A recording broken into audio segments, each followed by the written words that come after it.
सलामुअलैकुम जनाब सजनों प्यारे बेलियो तो मित्रों ठीक हो और सब खैर दुआ करना सारे भाई ठीक हो। अच्छा अज की साडी वीडियो बड़ी इंटरस्टिंग है आ गई समझ ठीक है ना। तो बिल्कुल शार्ट जे तरीके नाल तुहानूं वीडियो समझानी है ठीक है। तो वीडियो है OL1 दे बारे ठीक है ना। अच्छा आपां स्टार्ट करने ठीक है ना। रन की कमांड देने तो OL1 का फॉल्ट शो हो जाता है ठीक है। ये दो तिना किस्मां का फॉल्ट है। एक तो अगर इन्वेटर तुहाडा गर्म हो जाता है उनदे विच भी ये फॉल्ट वेख्या गया है ठीक है ना। अगर मोटर तुहाडी कोई हैवी क्वालिटी का लोड लै रही है फिर भी जिहड़ा ना जी ये शो हो जाता है ठीक है।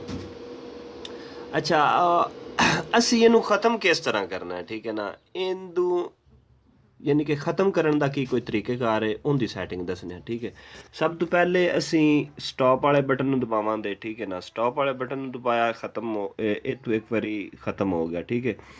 अच्छा फिर दबाने फिर आ जाता अगे ठीक है। अच्छा इनू ख़त्म करके प्रोग्राम के बटन नूं दबाना है।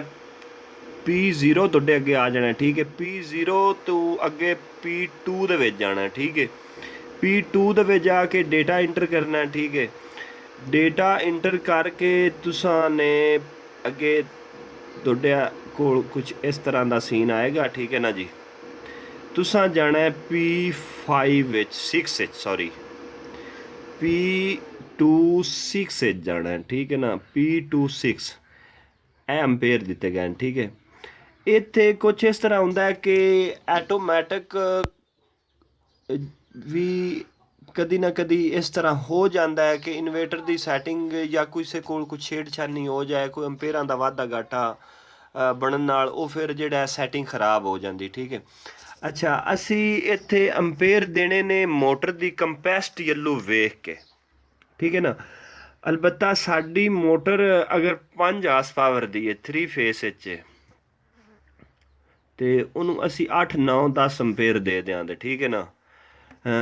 अगर तुहाडी मोटर 7.5 HP दी है उन्होंने 14 12 14 तक 15 तक तुसी अंपेयर दे दो कोई मसला नहीं। अगर 10 दी है थोड़े जे इस तो होर वधा दो। इस तरह जिमें जिमें मोटर का साइज़ बढ़ता जाएगा उस तरह मोटर के हिसाब नाल तुसी इत्थे अंपेयर सैट कर सकते हो ठीक है।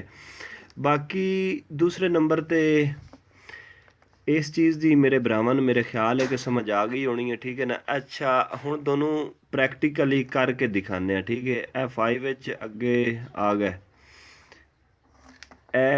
P26 दे विच 5 दे विच इनू कर देने असी 12 ते या 13 ते कर देने ठीक है ना।